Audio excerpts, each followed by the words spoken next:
আসসালামু আলাইকুম প্রিয় শিক্ষার্থী বন্ধুরা, আশা রাখি তোমরা যে যেখানে আছো ভালো আছো, সুস্থ আছো। তোমাদের সুস্থতা কামনা করছি।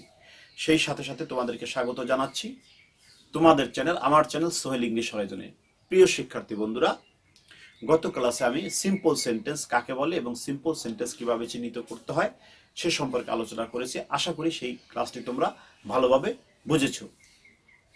এখন আমি আলোচনা করব কম্পাউন্ড সেন্টেন্স কাকে বলে এবং কম্পাউন্ড সেন্টেন্সকে কিভাবে চিনতে হয় সে সম্পর্কে। আশা করি এই ক্লাসটি তোমরা শুরু থেকে শেষ পর্যন্ত দেখবে। প্রিয় শিক্ষার্থী বন্ধুরা, চলো আর কথা না বাড়িয়ে এবার দেখে নেই কম্পাউন্ড সেন্টেন্স কাকে বলে। দুই বা তার অধিক প্রিন্সিপাল ক্লোজ যদি অ্যান্ড, বাট, অর, নর, ইয়েট, সো এবং ফর দ্বারা যুক্ত হয় তখন তাকে কম্পাউন্ড সেন্টেন্স বলে। দ্যাট ইজ, দুটি বা তার বেশি প্রিন্সিপাল ক্লোজ বা ইন্ডিপেন্ডেন্ট ক্লোজ এর মধ্যে যদি and, but, or, yet, so, নর থাকে তাহলে এই সেন্টেন্সটাকে আমরা বলবো কম্পাউন্ড সেন্টেন্স। আমি আবারও বলছি, যে সেন্টেন্সের মধ্যে দুটি বা তার বেশি প্রিন্সিপাল ক্লোজ বা ইন্ডিপেন্ডেন্ট ক্লোজ থাকে এবং এই দুটি প্রিন্সিপাল ক্লোজ বা দুটি ইন্ডিপেন্ডেন্ট ক্লোজের মাঝে যদি and, but, or, yet, so, and so এবং দেয়ারফর থাকে তখন আমরা ওই সেন্টেন্সটাকে বলবো কম্পাউন্ড সেন্টেন্স। প্রিয় শিক্ষার্থী বন্ধুরা, এই কম্পাউন্ড সেন্টেন্স চেনার জন্য এই যে কোঅর্ডিনেটিং কনজাংশনগুলো, এগুলো কিন্তু coordinating conjunction. And, but, or, নর, ইয়েট, সো এবং ফর, এই যে সাতটি কোঅর্ডিনেটিং কনজাংশন আছে, এই সাতটি কোঅর্ডিনেটিং কনজাংশন অত্যন্ত গুরুত্বপূর্ণ।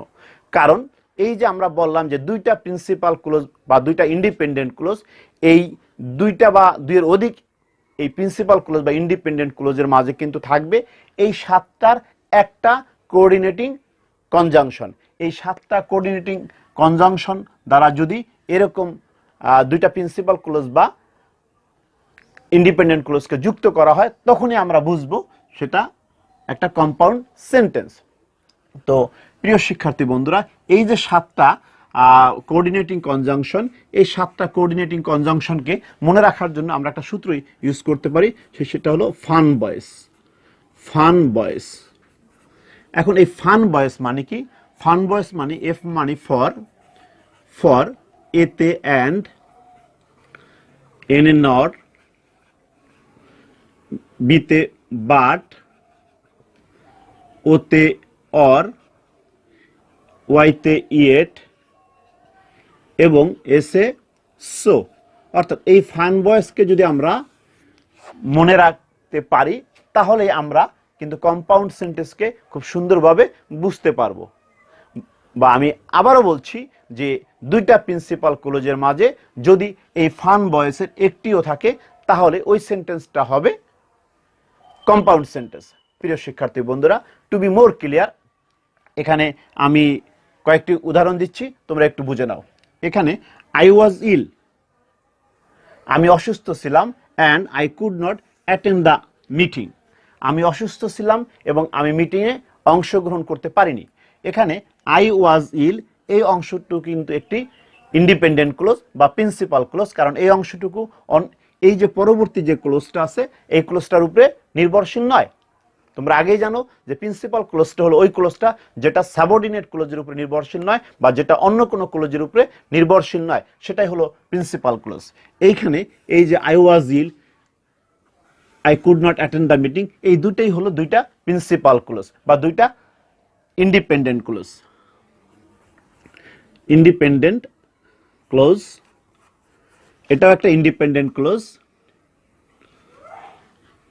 দুইটাই হলো ইন্ডিপেন্ডেন্ট ক্লোজ বা প্রিন্সিপাল ক্লোজ। তাহলে আই ওয়াজ ইল এটা একটা ইন্ডিপেন্ডেন্ট ক্লোজ, আবার I could not attend the meeting এটাও ইন্ডিপেন্ডেন্ট ক্লোজ। কারণ এই দুইটা কোনোটাই, এটা যেমন এটার উপরে নির্ভরশীল নয়, আবার এইখানে I could not attend the meeting এটাও এটার উপরে নির্ভরশীল নয়। অর্থাৎ দুইটা ক্লোজে এখানে কি স্বাধীন ক্লোজ, কেউ কারো উপরে নির্ভরশীল নয়। এরকম দুইটা স্বাধীন ক্লোজ বা এরকম দুইটা প্রধান ক্লোজ যে মাঝে যদি এরকম অ্যান্ড, থাকে বা বাট থাকে, অর থাকে, ইয়ের থাকে, সো থাকে, অথবা নর থাকে, তাহলে আমরা সেই যে সেন্টেন্সটা এখান থেকে শুরু করে এই যে সেন্টেন্সটা হলো, এই সেন্টেন্সটাকে আমরা বলবো একটা কম্পাউন্ড সেন্টেন্স। আমি আবারও ক্লিয়ার করছি, এরকম দুইটা প্রিন্সিপাল ক্লোজের মাঝে যদি অ্যান্ড থাকে, এই অ্যান্ড থাকে, তাহলে আমরা বলবো কম্পাউন্ড সেন্টেন্স, কারণ এটা একটা প্রিন্সিপাল ক্লোজ, এখান থেকে এই পর্যন্ত একটা principal clause.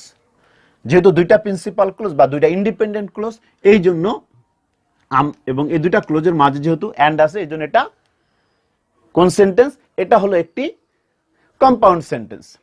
Next, he is honest, এই যে একটা সেন্টেন্স, এটাও কিন্তু একটা independent close.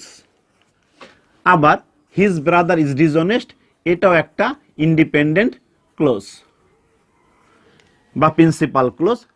He is honest, সে হয় সৎ।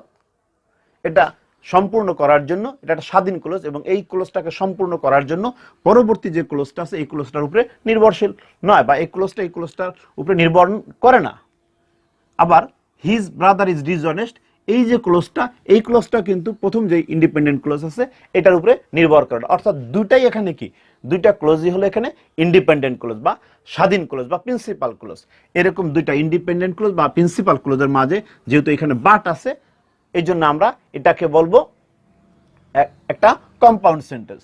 প্রিয় শিক্ষার্থী বন্ধুরা, আবারও বলছি, তোমাদের কখনো যদি এরকম সেন্টেন্স আইডেন্টিফাই করতে বলে, তাহলে কিন্তু এভাবে আইডেন্টিফাই করবে যে এটা একটা প্রিন্সিপাল ক্লোজ, এটা একটা প্রিন্সিপাল ক্লোজ বা ইন্ডিপেন্ডেন্ট ক্লোজ, আর এর মাঝে যখনই আমরা কি করব, এরকম একটি কোঅর্ডিনেটিং কনজাংশন দেখব, বা এই যে ফান ভয়েস, এই সবগুলি হলো কি কোঅর্ডিনেটিং কনজাংশন। এরকম কোনো কোঅর্ডিনেটিং কনজাংশন দেখব, তখনই আমরা ওই সেন্টেন্সটাকে বলবো একটা compound sentence. Third example, read attentively, নিয়মিত পড়ো, or you will fail in the exam. প্রিয় শিক্ষার্থী বন্ধুরা, রিড অ্যাটেন্টিভলি, মনোযোগ সহকারে পড়ো, এই সেন্টেন্সটা কি কারো উপরে নির্ভরশীল? অবশ্যই কারো উপরে নির্ভরশীল নয়। যেহেতু এটা কারো উপরে নির্ভরশীল নয়, এই জন্য এটাকে বলবে আমরা একটা ইন্ডিপেন্ডেন্ট ক্লোজ বা প্রিন্সিপাল ক্লোজ। এটাকে আমরা বলবো ইন্ডিপেন্ডেন্ট ক্লোজ অথবা বলবো প্রিন্সিপাল ক্লোজ। তো প্রিয় শিক্ষার্থী বন্ধুরা, এটাকে কেন প্রিন্সিপাল ক্লোজ বলবো বা ইন্ডিপেন্ডেন্ট ক্লোজ বলবো? You will fail in the exam, you will fail in the exam, তুমি পরীক্ষায় খারাপ করবে বা ফেল করবে। এই সেন্টেন্সটাও অন্য কোনো সেন্টেন্সের উপর নির্ভরশীল নয়। যেহেতু নির্ভরশীল নয়, এই জন্য এটাকে বলবো আমরা ইন্ডিপেন্ডেন্ট ক্লোজ বা প্রিন্সিপাল ক্লোজ। আর যেহেতু এই যে দুইটা ইন্ডিপেন্ডেন্ট ক্লোজ বা দুইটা প্রিন্সিপাল ক্লোজ, এর মাঝে যেহেতু অর আছে, এই জন্য এই যে সেন্টেন্সটা এখান থেকে এই পর্যন্ত যে সেন্টেন্সটা হলো, এই সেন্টেন্সটাকে আমরা বলবো কম্পাউন্ড সেন্টেন্স। তাহলে এখানে আমরা পেলাম I was ill and I could not attend the meeting, এটা একটা কম্পাউন্ড সেন্টেন্স, যেহেতু দুইটা ইন্ডিপেন্ডেন্ট ক্লোজের মাঝে অ্যান্ড আছে। এরপরে he is honest but his brother is dishonest, এটাকেও বলবো আমরা কম্পাউন্ড সেন্টেন্স, কারণ এখানে দুইটা ইন্ডিপেন্ডেন্ট ক্লোজ বা প্রিন্সিপাল ক্লোজের মাঝে বাট আছে। এরপর third one, read attentively or you will fail in the exam, এটাকেও বলবো আমরা compound sentence, because here two independent clauses are joined by or, that is or is a coordinating conjunction. এছাড়াও আরো দুইটা ব্যতিক্রমী দুইটা উদাহরণ আছে এখানে। He is ill, he can not move an inch. প্রিয় শিক্ষার্থী বন্ধুরা, এখানে কিন্তু দুইটা প্রত্যেকটা সেন্টেন্সে এই যে তিনটা সেন্টেন্স, এই তিনটা সেন্টেন্সেরই সবগুলি কিন্তু ইন্ডিপেন্ডেন্ট ক্লোজ, এবং মাঝে একটি করে কি আছে, কোঅর্ডিনেটিং কনজাংশন আছে, বা এই যে ফান ভয়েসের একটি করে আছে। কিন্তু এই সেন্টেন্সটি একটু আলাদা। এই সেন্টেন্সে এখানে হি ইজ ইল এবং হি can not move an inch, এখানেও কিন্তু দুইটাই কিন্তু ইন্ডিপেন্ডেন্ট ক্লোজ। এটাও ইন্ডিপেন্ডেন্ট ক্লোজ, এটাও ইন্ডিপেন্ডেন্ট ক্লোজ। কিন্তু এই ইন্ডিপেন্ডেন্ট এখানে এই ক্লোজের মাঝে যদি আমরা কি করতে চাই, আমরা যদি কোনো কনজাংশন ব্যবহার করতে না চাই, কম্পাউন্ড সেন্টেন্সের ক্ষেত্রে যদি কনজাংশন ব্যবহার করতে না চাই সেক্ষেত্রে আমাদেরকে কি করতে হবে, সেমিকোলন ইউজ করতে হবে। অর্থাৎ দুইটা ইন্ডিপেন্ডেন্ট ক্লোজের মাঝে যদি এরকম একটি সেমিকোলন থাকে তাহলে ওটাও কম্পাউন্ড সেন্টেন্স। আবার কখনো কখনো ইন্ডিপেন্ডেন্ট ক্লোজের মাঝে কনজাংটিভ অ্যাডভার্বস। প্রিয় শিক্ষার্থী বন্ধুরা, আবার আমি বলছি কনজাংটিভ অ্যাডভার্ব, যেমন however, moreover, indeed, in cage, at least, এগুলোকে বলা হয় কনজাংটিভ অ্যাডভার্বস। দুটি ইন্ডিপেন্ডেন্ট ক্লোজের মাঝে যদি এরকম কনজাংটিভ অ্যাডভার্বস থাকে তখন আমরা ওই সেন্টেন্সটাকে বলবো কম্পাউন্ড সেন্টেন্স। তাহলে এটা একটা কম্পাউন্ড সেন্টেন্স, কারণ এই সেন্টেন্স এখানে আই লাভ হিম এটা একটা ইন্ডিপেন্ডেন্ট ক্লোজ বা প্রিন্সিপাল ক্লোজ। আবার he does not love me, সে আমাকে ভালোবাসে না, এটাও একটা ইন্ডিপেন্ডেন্ট ক্লোজ বা প্রিন্সিপাল ক্লোজ। এবং এই দুইটা ক্লোজের মাঝে একটি কনজাংটিভ অ্যাডভার্ব আছে এবং সেটা হলো হাউএভার। তবে প্রিয় শিক্ষার্থী বন্ধুরা, যখনই আমরা এরকম কনজাংটিভ অ্যাডভার্বিয়ালস বা অ্যাডভার্বস আমরা কি করব, ব্যবহার করব, তখন কিন্তু এর আগে একটা সেমিকোলন দিতে হবে এবং এরপর একটা কমা ব্যবহার করতে হবে।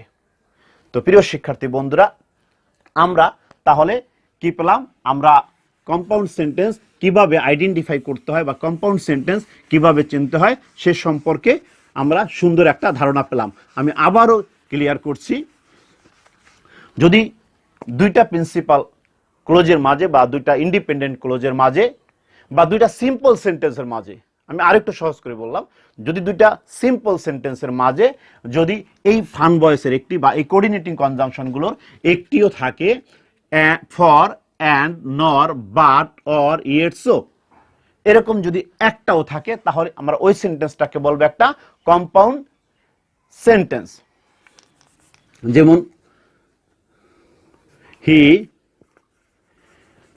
reads attentively, but he cannot make a good result. এখানে প্রিয় শিক্ষার্থী বন্ধুরা, হি রিডস অ্যাটেন্টিভলি, সে মনোযোগ সহকারে পড়াশোনা করে, এটা একটা ইন্ডিপেন্ডেন্ট ক্লোজ বা principal clause. He cannot make a good result, it is also an independent clause or principal clause. যেহেতু এই দুইটা ক্লোজের মাঝে বাট আছে, সেহেতু এই সেন্টেন্সটাকে আমরা বলবো একটি কম্পাউন্ড সেন্টেন্স। তো প্রিয় শিক্ষার্থী বন্ধুরা, আশা করি আজকের ক্লাসের মাধ্যমে তোমরা কম্পাউন্ড সেন্টেন্স সম্পর্কে খুব সুন্দর একটি ধারণা পেয়েছো। আর এই ক্লাসটি যদি ভালো লেগে থাকে তাহলে অবশ্যই তোমাদের কাছ থেকে লাইক, কমেন্ট এবং বেশি বেশি শেয়ার আশা করছি। আর সেই সাথে সাথে আমার এই চ্যানেলটি যদি তোমরা সাবস্ক্রাইব করে না থাকো তাহলে এখনই সাবস্ক্রাইব করো। প্রিয় শিক্ষার্থী বন্ধুরা, আমি আবারও বলবো, এ দেশ আমার, এ দেশ তোমার, এ দেশ আমাদের সকলের। অতএব এ দেশকে ভালোবাসো, তোমার মা এবং বাবাকে ভালোবাসো, এবং এই যে মোবাইল নামক যে ডিভাইসটি আছে এই ডিভাইসটি যত সম্ভব কম ব্যবহার করো। মোবাইল কখনোই বইয়ের বিকল্প হতে পারে না। মোবাইল ব্যবহার না করে বরং বেশি বেশি বই পড়ো, তাহলে তোমাদের জ্ঞান বাড়বে, তোমরা তোমাদের পরীক্ষা আরও ভালো রেজাল্ট করতে পারবে, আর দেশকেও আরও সুন্দর কিছু দিতে পারবে। Thank you very much. আল্লাহ হাফেজ।